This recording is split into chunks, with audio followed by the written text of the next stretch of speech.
This video is sponsored by Hattons of London, specialists in rare and exclusive coins. Celebrate 100 years since the naming of Flying Scotsman with the release of this world-first range of 22-carat gold sovereign coins.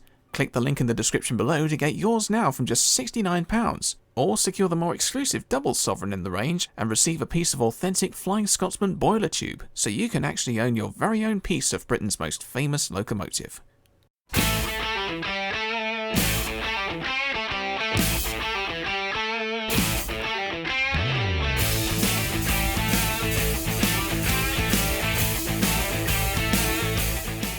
There really is no use in returning to a subject that's been covered before on Gauge the Issue. Not because people are bored sick of it, though that might have something to do with it, but because no matter how much effort is put into making railway preservation a more easygoing and welcoming environment for all concerned, some things really don't change. The UK is still struggling to find decent coal without breaking the bank, prices for all additional fuel and materials continue to rise, which inevitably results in higher ticket prices, and despite finding new successful ways of marketing to new people, politics and cliques remain deep in what was set out to be just a bit of fun.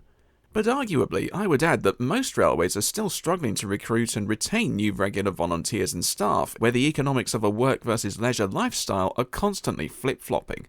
When a railway runs a recruitment day and say 30 people were to turn up, chances are a good chunk of them will likely become members, but the railway may be lucky to see 10% of them become long-term regulars due to one thing or another, be it life, work, circumstances beyond anyone's control, etc. But those who remain can face a hard time fitting in or being recognised for their efforts. If someone were to point out the most important role on a heritage line, I don't think you could. Simply because when you break them down, every role is as vital as the next. You need someone to sell the tickets, someone else to check the tickets, someone else to tell passengers where to go on the platform to catch your train and dispatch said train, a separate guard on the train to look after it, preferably a separate travelling ticket inspector, a separate driver and a separate fireman to operate the locomotive, maybe a separate third man to act as an extra pair of eyes and ears, a separate signalman to make sure there isn't more than one train in section at any one time and that nothing's going to crash into anything or come off anywhere. Then of course you still need separate lightside gangs and P-way staff to maintain the track and make sure no trees or vegetation are growing too close to it, separate loco workshop staff, separate carriage and wagon workshop staff, often separate caretakers and gardeners, if you can afford to recruit them of course, a whole group of caterers and shopkeeping staff. You basically need an army to run a railway.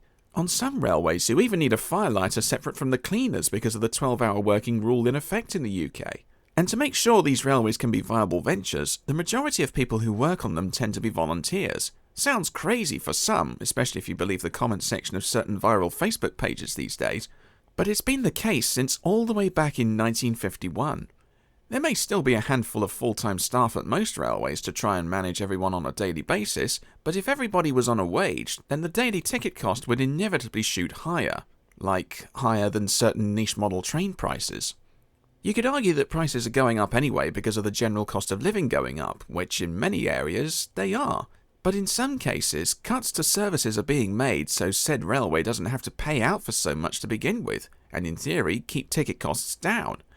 10 years ago, the Bluebell Railway's off-peak timetable offered up 3 return services a day.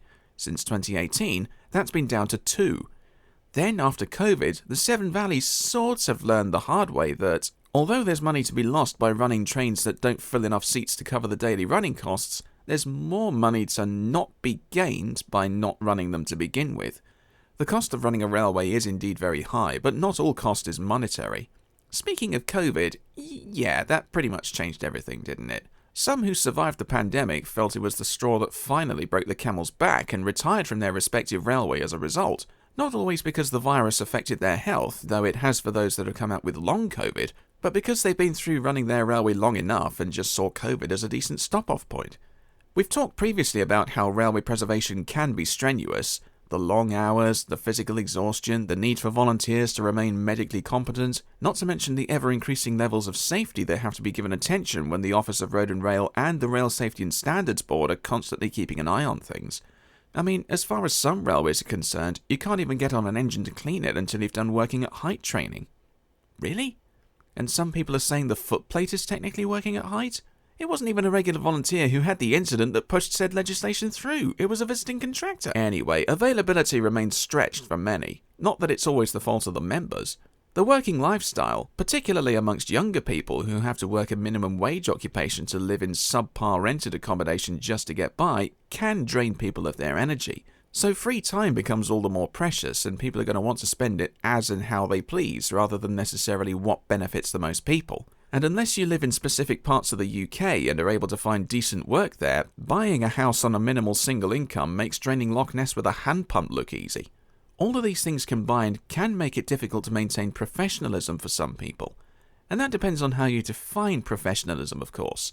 When you hear that term being bandied about, is it professional as in do whatever it takes to get the job done well without fuss? Or is it the kind of professionalism that people higher in the pecking order use when they see their precious hierarchy under threat? Now stand still while I hit you.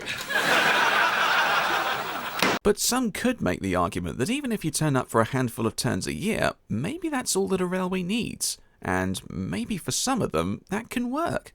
The Tallaght Linn has always been something of a trendsetter for other railways, and in order to maintain competency, members are usually encouraged to work just 1 week's worth of turns a year.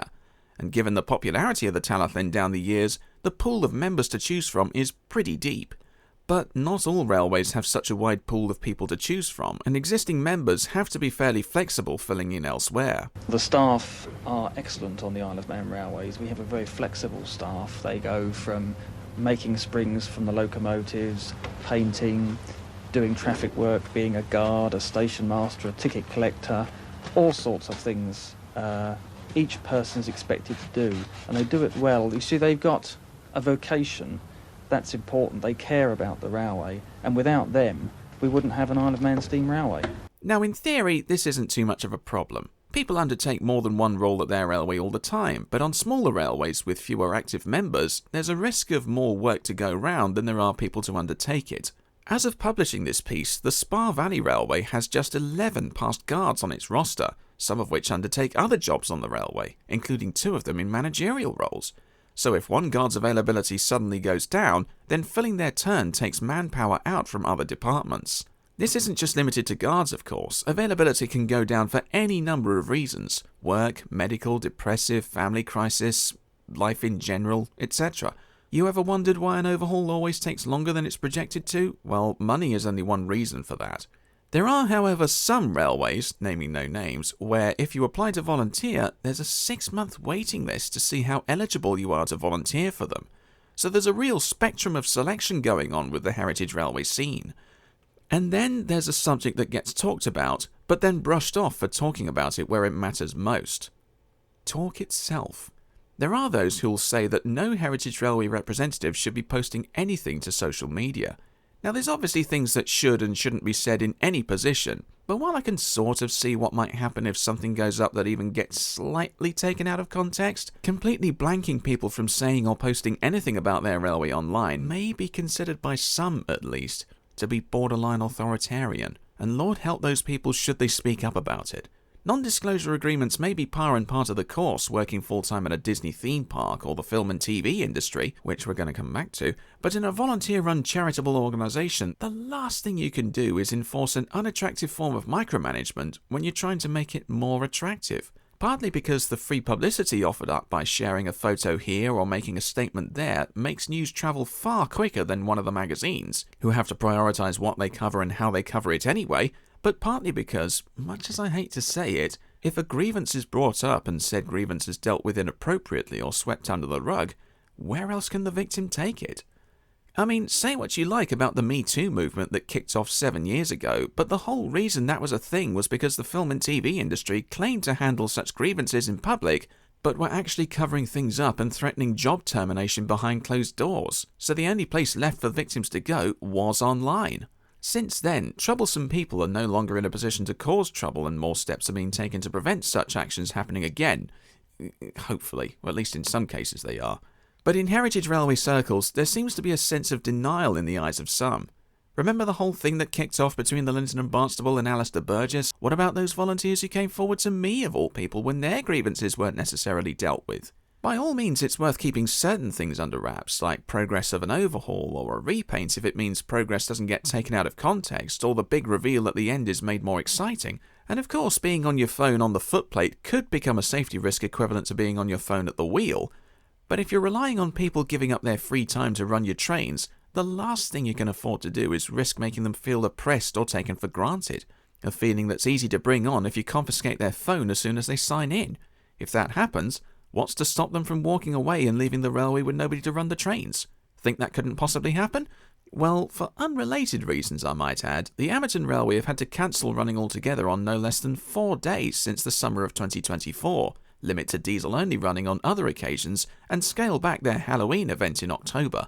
Lack of available volunteers isn't a new problem, nor, worryingly, is a lack of appreciation for available volunteers. On a personal note, I can remember going to an annual general meeting of an Heritage Railway many years ago, and one of the senior figures of that railway, who was actually running for election for a certain position on that line, said in his speech that anyone who hasn't turned up here tonight clearly doesn't have the railway's best interests at heart. Keep in mind he said that while about 20 miles or so away, the footplate crew of that evening's dining train, which brings in a sizable chunk of the railway's income, were disposing of their engine for the night. So much for people not showing up to show the railway's best interests at heart. Some of them are too busy running it, clearly. Yeah, I know, this is all annoying whistleblowing and you wish it would all just go away, but there's been enough cases of people coming forward with grievances who have just had them brushed off by the powers that be. And if they can't take their views to the public, who can they turn to? And if they've got no body to turn to, which door can they turn to that isn't the exit? As the Titfield Thunderbolt might have accidentally pointed out, if you depend on someone, don't piss them off. And to add to that, if you want onlookers to stop poking the hornet's nest, don't be a hornet to begin with. With the Santa season upon us, heritage lines everywhere are facing their most lucrative time of the year.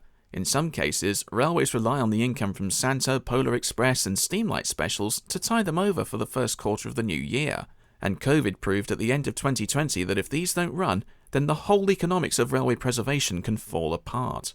So at a time of year where the daylight hours are short and the weather is British, volunteers are worth appreciating a whole lot more. So to anyone giving up their free time for volunteering anywhere, be it at a heritage railway, a museum, a model engineering society, a miniature railway, or anything along those proverbial lines, thank you for making time for us. And that goes for everybody, young, old, any gender, any orientation, any disability, or learning inconvenience. Your efforts allow history to be tangibly retold on a daily basis, allow us to enjoy immersing ourselves in such escapism, allow money to flow through local businesses, and allow like-minded people to come together when they wouldn't otherwise encounter each other. You're the rivets that keep the whole engine together. I know it's straining sometimes, and no doubt some people feel like they're on the brink of failure, but you're all doing an amazing job. I hope your organisation feels the same way about you that I do, and if they don't, then I hope they can learn to. And the moral of the story is, appreciate what you've got, because basically, I'm fantastic. I'm Chris, and I'm here to gauge the issue.